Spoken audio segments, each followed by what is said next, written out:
सुस्वागतम. ठरलं तर मग मालिकेच्या आजच्या भागामध्ये आपण पाहणार आहोत की आता अर्जुन हा किचनमध्ये काम करत असलेल्या सायलीकडे येतो आणि तेथील नारळ घेत म्हणतो की मी हा नारळ तुम्हाला कापून देतो. तर आता सायली म्हणते की सर, नारळ हा कापायचा नसतो, तो फोडायचा असतो. अर्जुन म्हणतो की ओके, मी तुम्हाला नारळ फोडून देतो आणि त्यातलं पाणी देतो. तर सायली म्हणते की तुम्ही राहू द्या बरं, आणि मुळात मला सांगा, तुम्ही इथे आला तरी कशाला?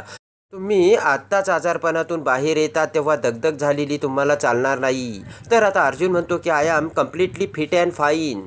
त्यानंतर अर्जुन म्हणतो की मी एक काम करतो, मी ब्रेडला बटर लावतो. तर लगेचच अर्जुन म्हणतो की अजून लावू का मी बटर? तेवढ्यात आता कल्पना, प्रताप, अश्विन, पूर्णाई सगळेजण तिथे येतात आणि किचनमध्ये काम करत असलेल्या अर्जुनला बघतात. पूर्णाई म्हणते की अरे काय रे अर्जुन, मी आता तुलाच बघावयास येत होते, पण तू इथे किचनमध्ये काय करतोय? कल्पना म्हणते की अर्जुन, तुला आराम करावायच हवा. अश्विन म्हणतो की दादा, मला न विचारता तू असा खाली कसा आलास? तर अस्मिता म्हणते की बायकोनी याला कामाला लावलं असेल. प्रताप म्हणतो की थांबा थांबा, आपल्याला या सगळ्या प्रश्नांची उत्तरे तेव्हाच मिळतील जेव्हा आपण अर्जुनला बोलू देऊ. तर अर्जुन म्हणतो की अगदी बरोबर डॅड. तर आता अर्जुन म्हणतो की तुम्ही सगळे माझ्याकडे बघा ना, मी आता कम्प्लिटली फ्रेश झालो आणि म्हणून मी माझ्या बायकोला इथे मदत करायला आलोय. तेव्हा आता सायली म्हणते की आई, मी यांना सांगितलं होतं बरं का, मला अजिबात मदत करू नका. सायली म्हणते की पण हा हट्टीपणा काही हे सोडतच नाहीये. तेव्हा आता पूर्णाई म्हणते की हट्टीपणा म्हणजे आता हा अर्जुन अगदी नॉर्मल झालाय.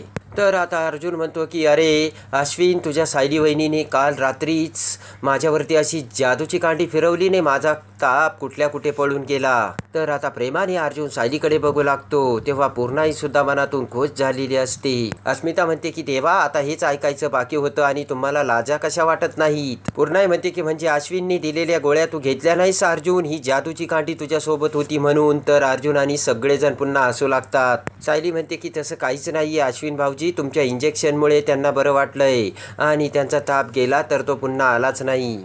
तर सायली म्हणते की रात्री ते छान सुद्धा झोपले होते. अर्जुन म्हणतो की आणि रात्रीपासून आमची छान इनिंग सुद्धा दुसरी सुरू झाली. तर पूर्णाई बुचकाळ्यात पडते. प्रताप म्हणतो सेकंड इनिंग म्हणजे? तर कल्पना म्हणते की तुम्ही नक्की कसला विचार करताय?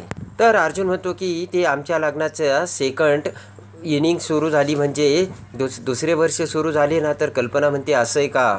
तर आता अर्जुन प्रेमाने सगळ्यांना जेवायला बसावयास सांगतो आणि आता सायली सगट सर्वजण टेबलवर जेवायला बसताच आता प्रेमाने प्रताप सगट अर्जुन हा सगळ्यांना डिशमध्ये वाढतो आणि आता प्रेमाने सगळेजण अर्जुनकडे बघू लागतात. तर आता पूर्ण ही अर्जुनचे गाल ओढू लागते. इकडे आता जेलमध्ये कैद्यांना जेवणासाठी रांगेत उभे केलेले असते. तेवढ्यात आता महिपत म्हणतो की ए आवराना आता पटापट. पोटातल्या कावळ्यांनी आता माना टाकायला सुरुवात केली आणि आता रांगेतून पुढे पुढे जात असताना आता महिपत हा त्याच्या कमरेवर हात ठेवतो, पण त्याच वेळेस महिपतचा शर्ट वर होऊन पॅन्टला खोसलेला मोबाईल आता बाहेर दिसत असतो आणि तेवढ्यात मधुभाऊचे लक्ष त्या मोबाईलकडे जाते आणि महिपतकडे मोबाईल असल्याचे आता मधुभाऊला समजते. तर आता लगेचच मधुभाऊ जेवणाची ताट घेऊन त्या हवालदार शेवाळेकडे येतात आणि म्हणतात की मोठे साहेब कुठे? तर तो हवालदार शेवाळे म्हणतो कशासाठी? मधुभाऊ म्हणतात की महिपतकडे मोबाईल आहे. ते ऐकून हवालदार शेवाळेला मोठा धक्का बसतो. तेव्हा हवालदार शेवाळे म्हणतो कशावरून? तर महिपत ने तो मोबाईल कमरेला खोचून ठेवला असे मधुभाऊ शेवाळेला सांगतात. शेवाळे म्हणतो कुणाला सांगितलं नाही ना? मधुभाऊ म्हणतात नाही, डायरेक्ट तुम्हालाच सांगितलं. तर शेवाळे म्हणतो ठीक आहे आणि पटकन शेवाळे आता बाजूला जातो. इकडे आता अर्जुन ऑफिसला जाण्यासाठी बेडरूममध्ये आवरून तयार असतो. तेवढ्यात आता सायली तिथे येते आणि कपाटातून अर्जुनची बॅग, घड्याळ, वॉलेट, रुमाल सगळं काही काढून टेबलवर ठेवते आणि म्हणते की सर, आज तुमच्या या सगळ्या गोष्टी मी एकत्र इथे आणून ठेवल्या, तुम्ही यातलं काही विसरू नका. अर्जुन म्हणतो की आणि विसरलो तरी तुम्ही मला ते ऑफिसात आणून देतालच ना. तर आता लगेच सायली म्हणते की सर, तुम्हाला दिखावाच करायचा असतो का? खालीसुद्धा तुम्ही दिखावाच करत होते. तर आता अर्जुन म्हणतो की नाही मिस सायली, रात्रीपासून तुम्ही माझं प्रपोजल स्वीकारलं ना तर माझ्यात फुल एनर्जी आली. अर्जुन म्हणतो म्हणजे घरच्यांना काय सांगायचं त्याचं टेन्शन तरी गेलं आणि तुम्ही कॉम्प्रोमाइज केलं ना, म्हणून आपलं कॉन्ट्रॅक्ट तरी एक्सटेंड झालं. इकडे आता सायली म्हणते की तुम्हाला जर माझ्यासाठी काही करायचं असेल तर माझी एक इच्छा पूर्ण करताल का? अर्जुन म्हणतो की लगेच सांगा. तर आता सायली विचार करते की माझी तर खरी इच्छा तुमची खरी जीवनसाथी होण्याची आहे, पण मधुभाऊ सुटल्याखेरीज मी तर ते तुम्हाला सांगूही नाही शकत. तर आता सायली म्हणते सर मला मधुभाऊंना भेटायचंय. तर आता अर्जुन म्हणतो एवढंच ना, लगेच जाऊ आपण. तर सायली खुश होती. अर्जुन म्हणतो मी आत्ताच लगेच फोन करतो आणि अपॉइंटमेंट फिक्स करतो. तसंच मला मधुभाऊंना भेटायचंच देखील आहे. शिखरे तिथे काय करतोय, काही अपडेट आहे का हे मला त्यांना विचारायचंय. इकडे आता महिपत हा जेलमध्ये असताना पुन्हा हवालदार शेवाळे तिथे येतो आणि म्हणतो की हो महिपत साहेब इकडे या. तर महिपत म्हणतो काय झालं. तेव्हा तो हवालदार शेवाळे म्हणतो की तुम्ही मोठा प्रॉब्लेम करून ठेवला आणि तुम्ही जिथे मोबाईल ठेवला ना तो लोकांना दिसतोय. तर आता महिपत म्हणतो मी तरी काय करणार, तुम्ही दिलेलेच मी ते कपडे घालतोय आणि तुम्ही ते नीट शिवलेले देखील नाही आहेत. शेवाळे म्हणतो की परत त्या मधुकर पाटलांनी तुम्हाला तुमच्याकडे मोबाईल बघितला तर ते मी ऐकून घेणार नाही आहे. तेव्हा आता महिपत म्हणतो की त्या मधुकर पाटलाचं लईच लक्ष असतं नाही का. तर आता महिपत म्हणतो की काही गडबड तर नाही झाली ना. शेवडे म्हणतो की नाही हो, ते मोबाईल प्रकरण माझ्याकडे आलं ना म्हणून वाचलं. तर आता महिपत लगेच शेवडेचे आभार मानतो. इकडे आता महिपत म्हणतो की शेवडे तुम्हाला गाडी पाहिजे होती ना नवीन कार, मग करा बुक. तर शेवडे आता महिपतकडे बघतो. महिपत म्हणतो हो हो मी साक्षीला सांगतो करा तुम्ही गाडी बुक. आणि आता खुश होऊन शेवडे बाजूला निघून जातो. तेव्हा महिपत विचार करत म्हणतो की शेवडे तुम्हाला किती जरी शांत बसायचं सांगितलं ना तरी या पाटलाचा मी कार्यक्रम करणार म्हणजे करणार. इकडे आता सायली आणि अर्जुन हे मधुभाऊला भेटण्यासाठी जेलमध्ये येतात. तर पटकन आता सायली ही मधुभाऊला मिठी मारते. मधुभाऊ म्हणतात की साऊ बाळा आज काय असं अचानक मला भेटायला आले आणि काहीही विचारपूस न करता डायरेक्ट खुशीतच शिरली. तर सायली म्हणते तुम्हाला भेटण्याचा आनंद तर आहेच ना मधुभाऊ.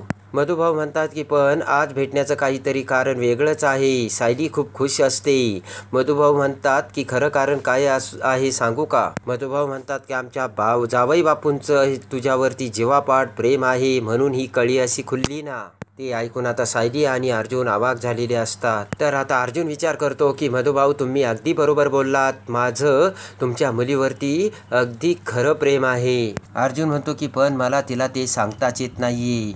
तेव्हा आता अर्जुन आणि सायली एकमेकात हरवून गेलेले असतात. तर मधुभाऊ म्हणतात की तुम्ही दोघे कुठे हरवलात. तर सायली म्हणते काही नाही मधुभाऊ. त्यानंतर आता मधुभाऊ म्हणतात की जावाई बापू त्या महिपत शिकरेकडे मी मोबाईल बघितला. तेव्हा लगेचच अर्जुन म्हणतो काय, म्हणजे चैतन्य म्हणत होता ते खरंच होतं. तर आता अर्जुन म्हणतो की मग तुम्ही काय केलं. तर मधुभाऊ म्हणतात की ते कॉन्स्टेबल आहे ना मी त्यांच्या कानावर घातलं तर ते म्हणे की मी झडती घेतो म्हणून. तेव्हा आता अर्जुन म्हणतो की मी कॉन्स्टेबल शेवडेंना भेटतो, त्यांनी काय ॲक्शन घेतले ते मी त्यांना विचारतो. आणि अर्जुन लगेचच आता त्या कॉन्स्टेबल शेवडेकडे जातो. इकडे आता सायली ही मधुभाऊ सोबत गप्पा मारू लागते. इकडे आता मधुभाऊ म्हणतात की साऊ बाळा आता तू खुश आहे ना. तेव्हा आता सायली म्हणते की हो मधुभाऊ तुम्ही लवकरच सुटताल. तेव्हा आता मधुभाऊ म्हणतात की हे सर्व आमच्या जावई बापूच्या मेहनतीचं फळ आहे. इकडे आता अर्जुन हा हवालदार शेवडेला म्हणतो की महिपत शिकरेकडे मोबाईल आहे, तुम्हाला काही भेटलं का. तर शेवडे म्हणतो नाही साहेब मी सगळी झडती घेतली पण कुठेच मोबाईल नव्हता, मला वाटतं तो मधुकर पाटील खोटं बोलत आहे. तर अर्जुन म्हणतो की मधुकर पाटील खोटं बोलत नाहीत, मला पूर्ण खात्री आहे. तेव्हा आता हवालदार शेवडे म्हणतो की मग मोबाईल कसा नाही सापडला, पाहिजे तर तुमच्यासमोर मी पुन्हा झडती घेतो. तर आता अर्जुन विचार करतो की मी जर महिपत समोर गेलो तर मग महिपत हा अलर्ट होईल आणि तो मधुभाऊंना त्रास देईल. तर आता अर्जुन म्हणतो ठीक आहे पण तुम्ही आता व्यवस्थित लक्ष ठेवा. तर हवालदार शेवडे म्हणतो हो. इकडे आता अर्जुन पुन्हा मधुभाऊ आणि सायलीकडे येतो. सायली म्हणते सापडला का मोबाईल. तर अर्जुन म्हणतो नाही, तो शेवडे म्हटला मी सगळी त्याची झडती घेतली पण मोबाईल नाही आहे त्याच्याकडे. तेव्हा उठून उभा राहत मधुभाऊ म्हणतात की असं कसं होईल, मी स्वतः त्याच्याकडे मोबाईल बघितलाय. अर्जुन म्हणतो मला माहीत आहे महिपतने तो मोबाईल गायब केला असेल, साक्षी त्याला बाहेरून मदत करती. तर आता सायली म्हणते म्हणजे आपल्याकडे कुठलाच पुरावा नाही. तर अर्जुन म्हणतो की हो. आणि आता अर्जुन म्हणतो मधुभाऊ पुढच्या वेळेस जर तुम्हाला इथे काही दिसलं तर तुम्ही कुणालाच सांगू नका, डायरेक्ट माझ्याशी बोलण्याची परमिशन घ्या आणि मला सांगा. मधुभाऊ म्हणतात ठीक आहे. तेव्हा सायली आता मधुभाऊला काळजी घेण्यासाठी सांगते. इकडे आता अर्जुन आणि सायली जेलच्या बाहेर येतात. तर सायली म्हणते की मुळात त्या महिपतला आतमध्ये हे सर्व कसं काय जमतंय. अर्जुन म्हणतो की ती साक्षी त्याला मदत करते पण नक्कीच आपण शोधून काढू असे म्हणत अर्जुन आणि सायली जाऊ लागतात. इकडे आता अर्जुन आणि सायली कारमध्ये बसतात. चैतन्य अर्जुनला फोन करतो. अर्जुन म्हणतो, बोल चैतन्य.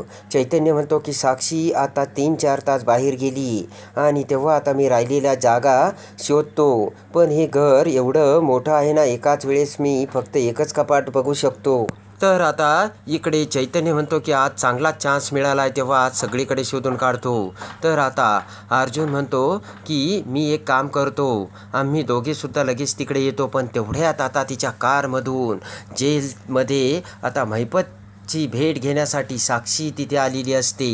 अर्जुन म्हणतो की आम्ही आता जेलमधून बाहेर आलोय मधुभाऊंना भेटून, तेव्हा आम्ही तिकडे येतो. चैतन्य म्हणतो, हो तुम्ही आलं तर काम अगदी कमी वेळेत होईल, या तुम्ही पटकन या. तर आता अर्जुन म्हणतो ठीक आहे आणि अर्जुन फोन ठेवतो. पण त्याच वेळेस आता साक्षी महिपतला भेटण्यासाठी तेथून जाऊ लागते. तर आता सायली म्हणते की आपल्याला महिपतच्या घरी जायचं का? तर अर्जुन म्हणतो हो, तिथे बरेच पुरावे लपलेले आहेत. आणि आता अर्जुन त्याची कार चालू करून तेथून जाऊ लागतो. पण त्याच वेळेस साक्षी ही जेलमध्ये जाते. पटकन आता अर्जुन आणि सायली साक्षीच्या घरी येतात. तेव्हा चैतन्य म्हणतो की बरं झालं आले, साक्षी आता लवकर येणार नाही. सायली म्हणते की चला मग आपण तिच्या बाकीच्या वस्तू शोधून काढू. चैतन्य म्हणतो की मी इथे शोधतो, तुम्ही बाहेर शोधा आणि सायली वहिनी तुम्ही तिकडे शोधा, म्हणजे साक्षी जरी आली तरी माझं इथे लक्ष असेल. अर्जुन म्हणतो चैतन्य बी केअरफुल, साक्षी आली तर मला लगेचच कळव. आणि अर्जुन आणि सायली आता वर जातात. इकडे आता साक्षी ही जेलमध्ये येऊन अण्णाची भेट घेते. तर आता महिपत म्हणतो बोल साक्षी. साक्षी म्हणते की तुम्हाला किती वेळेस सांगितलं होतं अण्णा मोबाईल व्यवस्थित लपून ठेवा म्हणून.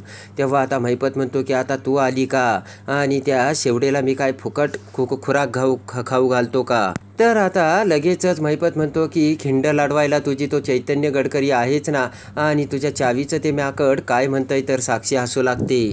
तर आता साक्षी म्हणते की नाचतंय अजून तरी ते चावीचं माकड माझ्याच तालावर नाचतंय, आणि आता नाचता नाचता ते मला चांगली इन्फॉर्मेशनसुद्धा देत आहे. तेव्हा आता महिपत म्हणतो की आता काय सांगितलंय त्यांनी. तर आता साक्षी म्हणते की अण्णा अर्जुन आणि सायली हे खरे नवरा बायको नाही आहेत, त्यांचं कॉन्ट्रॅक्ट मॅरेज झालं आहे आणि गेल्या 1 वर्षापासून ते ही गोष्ट घरच्यांपासून लपवून ठेवत आहेत. ते ऐकून आता महिपतला मोठा धक्का बसतो. इकडे आता अर्जुन आणि सायली वरून सगळं बघून खाली येतात आणि म्हणतात चैतन्य काहीच नाही सापडलं. तर आता अर्जुन म्हणतो की वर कपाट आहे, त्याची डुप्लिकेट की बनवून ते कपाट उघडून त्यामध्ये शोध चैतन्य. चैतन्य म्हणतो की ते तर मी करतोच अर्जुन, पण साक्षीचा फोन अनलॉक करता आला पाहिजे, त्यामधून एवढ्या काही गोष्टी आपल्याला सापडतील ना, तर विचारूच नको अर्जुन. तर आता सायली म्हणते की पण तिच्या नकळत तिचा फोन उघडायला तुम्हाला जमणार आहे का चैतन्य भाऊजी? चैतन्य म्हणतो की साक्षीचा मोबाईल हा तिच्या फेस लॉक आहे, तेव्हा तिचा चेहरा दिसल्याशिवाय मोबाईल उघडत नाही, हा मोठा प्रॉब्लेम आहे. त्यानंतर आता अर्जुन आणि सायली तेथून निघून जातात. इकडे आता अर्जुनने सांगितल्याप्रमाणे अखेर चैतन्य हा साक्षीचा मोबाईल अनलॉक करतो आणि त्यामधून आता खूप महत्त्वाची गोष्ट आता चैतन्याला भेटलेली असते. आणि पटकन चैतन्य आता वाऱ्याच्या वेगाने अर्जुनच्या ऑफिसमध्ये येतो आणि म्हणतो की अर्जुन, साक्षीच्या विरोधात खूप मोठी गोष्ट सापडली. तेव्हा अर्जुन म्हणतो काय? तेव्हा लगेच चैतन्य त्याच्याकडच्या मोबाईलमधील पुरावे आता अर्जुनला दाखवतो आणि ते पुरावे बघताच अर्जुन म्हणतो की म्हणजे साक्षीने कोर्टात खोटे पुरावे सादर केले होते तर, आणि शिवानी जाधवला पैसे चोरून खोटे पुरावे सादर केल्याचे अर्जुन समोर येताच आता अर्जुन म्हणतो की आपल्याला तर साक्षी विरोधात खूप मोठा पुरावा मिळाला आणि साक्षीचा आता पर्दाफाश. ते ऐकून आता चैतन्य आणि सायलीला मोठा आनंद झालेला असतो. तर आता त्या पुराव्यानिशी अर्जुन हा साक्षीला कोर्टात आणून आता साक्षीने खोटी पुरावे आणि खोटी साक्षी दिल्याची आता कसे समोर आणतो, आणि महिपत पाठोपाठ आता अर्जुन साक्षीला सुद्धा कसा जेलचा रस्ता दाखवतो, हे बघण्यासाठी आणि ठरलं तर मग मालिकेच्या डेली अपडेटसाठी बेल नोटिफिकेशनवर क्लिक करून आपल्या चॅनलला लाईक करा, सबस्क्राईब करा.